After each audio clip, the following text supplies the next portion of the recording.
Alrighty, welcome back everyone. We just talked about the Missouri spring game and some of the big takeaways there.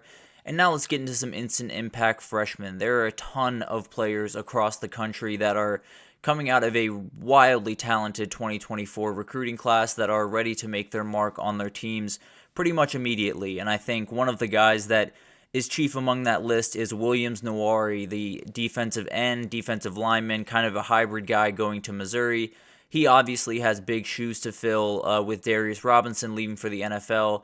That is a position of need a little bit for Missouri. Obviously, we talked about Chris McClellan in the past segment. Him and Williams Nawari will definitely be a duo to be reckoned with. I think he could have a year sort of like what Ruben Bain had at Miami a year ago, just being a disruptor. Obviously, physically just an absolute beast and can be definitely the number one for this pass rushing team as they kind of go into a new direction. They have a new defensive coordinator, obviously, with Blake Baker heading over to LSU. So a new attack, but at the end of the day, someone like Williams Nawari is really hard to keep off the field, and when he's on the field, he's really hard to stop from making plays. So very excited to see what he can do. Two guys that are heading out to Boulder, Colorado that pretty much need to make immediate impacts are Jordan Seaton and Jerlon Miller. Both guys that are wildly talented. Jordan Seaton, an offensive tackle, and as we know, that Colorado offensive line was less than desirable a year ago, and he will likely have the most important job on the field protecting Shedeur Sanders' blind spot. We just talked about it with Brady Cook and Caden Green.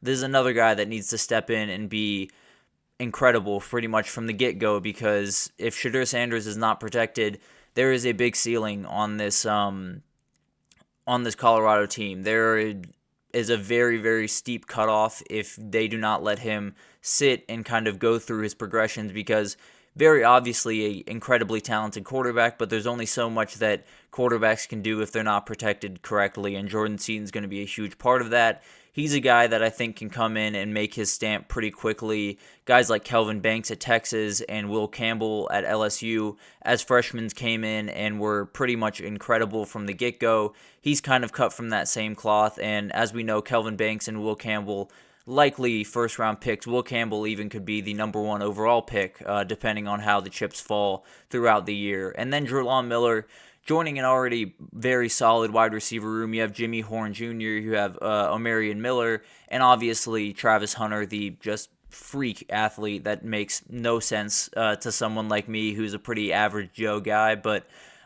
he is someone that, Jerlon Miller that being, is likely someone that will come into the games whenever Travis Hunter needs a breather. If he ever needs a breather, the dude is basically a cyborg. I don't know how he does what he does, but at the end of the day, every now and then he'll have to come off the field, and I think Jerlon Miller will be the guy that steps in for him, and when he does, I think he's going to make a lot of big plays for this team, and they're going to need him to. So it'll be interesting to see what happens there. I think he's someone that you might not know the name now, but as Colorado, maybe if they start making a run next year, he could be a guy that is a big part of that. And then probably the biggest impact freshman in the entire country for very obvious reasons, Dylan Raiola, the quarterback over at Nebraska, someone that is wildly talented, is built like an NFL quarterback at like 6'2", 225, I think, just an absolute physical beast, can do a number of different things, has great arm strength, but at the end of the day is a freshman quarterback in the Big Ten. That is not necessarily something that usually goes well. It is something that usually results in a lot of up and down, a little bit of inconsistency, sort of what we saw from Drew Aller in his first year starting. Now, he wasn't a freshman, so that's a little bit different, but at the end of the day, first year starting in the Big Ten, it can be up and down, and I think that's likely what we'll get from Dylan Raiola. He does have a good group of wide receivers to play with. Isaiah Nayer, the Texas transfer that was just a little bit injured during his time at Texas, but was incredible at Wyoming prior to that. Then you have Malachi Coleman, the very talented sophomore, and Jamal Banks, a transfer from Wake Forest. So a good group of wide receivers, not necessarily the elite group that he's hoping to have throughout his career there, but at the end of the day, plenty of guys that can make a number of plays. His O-line is going to be the big thing. These young players, at the end of the day, if you can give them time, there are plenty of talented kids that can play really, really good football from the get-go. But at the end of the day, if he doesn't have time, things get really ugly really quickly. So if his O-line can be good, if they can be stout, at least to start the season and kind of get him more comfortable, get him a little bit of confidence, I think he's someone that could absolutely light it up and possibly upset a team here and there because the talent is off the charts. I don't think that's up for debate, but the O-line on Nebraska's team is a little bit porous, has been a little bit iffy at times for sure, and I think it'll be interesting to see if they have totally fixed that or there's still some holes there, and Dylan Raiola has to fight uphill a little bit more than he probably should have to, but he'll be probably the person that everyone's watching the most because stepping into that role as the prodigal son returning, the guy that is supposed to save the entire program is quite the shoes to step into, but at the end of the day, uber talented, is definitely capable of doing it. It'll just take some time, I think, but let's move right on here. We have Justin Williams, a linebacker that is going to UGA, and as we know, Georgia and linebackers just make sense. They are the two that go together about as good as any position with any school. They've had a number of guys walk through there and be just remarkable players at that position at Georgia and then at the next level. Jarvis Jones, way back in 2012, that type of era, and then you got Nakobe Dean, you got even Jamon Dumas-Johnson that left to go to Kentucky because of some of the guys in this room right now. Roquan Smith is the obvious one that is absolutely tearing it up on the Ravens now, but there are tons of guys in this room that are very talented. CJ Allen, Raylan Wilson, Smile Munden, remarkable talent in this linebacker room. Of course there always is, but Justin Williams is going to be really, really hard to keep off the field. He is incredibly athletic, is a sideline-to-sideline linebacker, and I think he's someone kind of like CJ Allen last year where it might start a little bit slow. He might not play a ton of snaps in week 1, 2, 3, but as the season goes on, as he gets more comfortable and as he kind of builds out his body a little bit more, gets a little bit bigger, I think he'll start to get even more playing time and he'll be a big part of this defense, especially if, there's an injury there. Hopefully that does not happen, of course, but if there is, Justin Williams will be ready to roll, and I'm sure there will be a number of Georgia fans that will absolutely love this kid whenever he steps on the field. Another guy that is coming in to an SEC school that needs to make a difference very quickly is Dylan Stewart. South Carolina has been going through a little bit of a tough time in the last 365 days. They had a great year in 2022, took a step back in 2023, and with Spencer Rattler heading off to the NFL, there is some thoughts that they'll take another step back in 2024, but Dylan Stewart could be a huge reason that doesn't happen. They need a game changer on defense, and he could absolutely be that guy. Xavier McLeod heading over to UGA is a huge loss, and they're going to need people to step up across that defensive line. Obviously, Dylan Stewart coming off the edge, Xavier McLeod more of an inside guy, so a little bit different of a skill set, but at the end of the day, you need to replace guys across the defensive line. You need people to step up, and Dylan Stewart is as talented of a player as they have on that entire defense. So it'll be very interesting to see if he can blow up. I think South Carolina is a team that a lot of teams in the SEC will likely overlook when they shouldn't. And Dylan Stewart, if South Carolina is going to play spoiler, which I definitely think they could, I think Dylan Stewart could have his fingerprints all over those games. So it'll be very interesting to see how he develops. I think he's someone, again, like Ruben Bain at Miami, that as a freshman could absolutely burst onto the scene and make a huge difference for his team.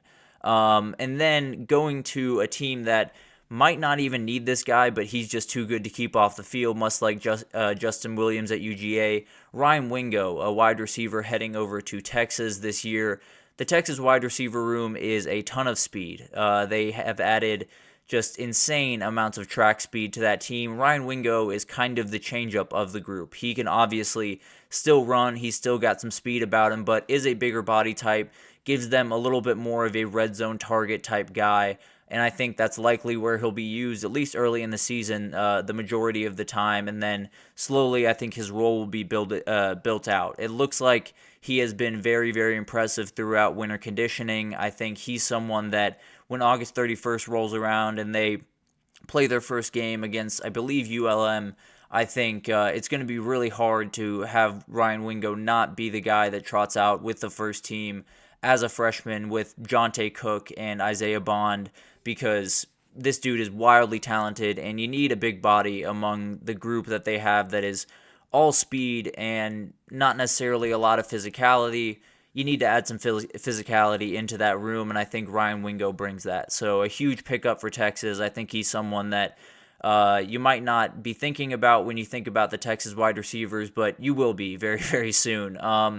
Another wide receiver that needs to step up is TJ Moore, who is heading to Clemson. They also got Sammy Brown, who is a linebacker, going that way. So two guys that could be absolutely huge for Clemson this upcoming year. TJ Moore needs to be a dude because this Clemson wide receiver room is not necessarily quite as talented as they want it to be. There has been some not so great seasons after, having remarkable talent pretty much across that room for the past what feels like a decade over at Clemson. Slowly it's kind of tapered off at that position, but TJ Moore could be a huge reason they find their way back there.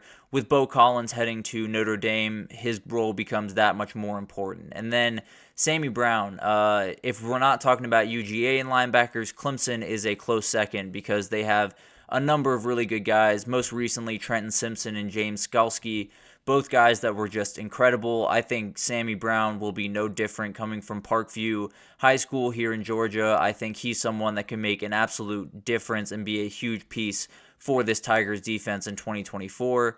Another guy that is going to be a huge piece of his defense is Elijah Rushing, the edge rusher going to Oregon.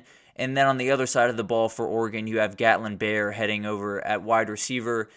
Gatlin Bear is just speed. He can absolutely go, and he's someone that is going into a room with Evan Stewart and Tez Johnson, so tons of guys to get the ball to, but Gatlin Bear is one of those guys that you toss the ball out on a screen and then just watch him fly for 80 yards and a touchdown. So I think he's someone that's going to be hard to keep off the field because when you get the ball in his hands, he could score from literally anywhere on the field. So it'll be interesting to see him step up. And then Elijah Rushing, we talked about last week. Oregon's edge rushing has been a little bit lackluster over the last couple of years since Dan Lanning took over. This is hopefully the year they can turn the corner, and I think Elijah Rushing could be a huge part of that, along with Jordan Burch and Mateo Uyunglele. I think all of those guys are going to play a big part, but Jordan Burch has yet to hit his ceiling that a lot of people had for him when he was at South Carolina and then when he transferred over to Oregon. And I think Rushing could be right there if Jordan Burch tends to fall short again this year. But at the end of the day, a very talented room. I think Elijah Rushing will be sort of a third down guy to rush the passer, but he could make a lot of big-time plays for Oregon in their quest for a Big Ten and then national title because this is a very, very talented team, and Elijah Rushing will play a huge part in what they can do in 2024.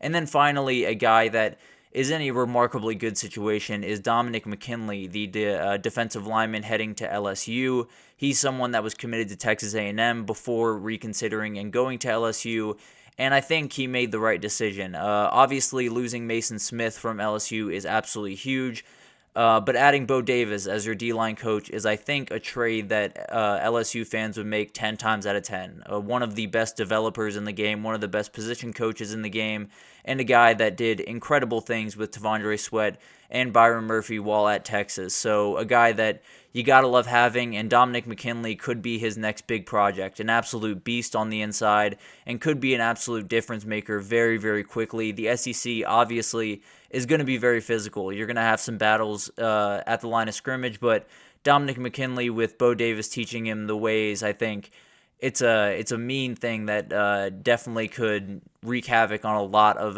SEC offenses, especially on the interior of that offensive line. So very excited to see what this kid can do, an absolute game changer that he has someone like Bo Davis to teach him the ropes and get him as fastly up to speed as possible. So very excited to see all those freshmen.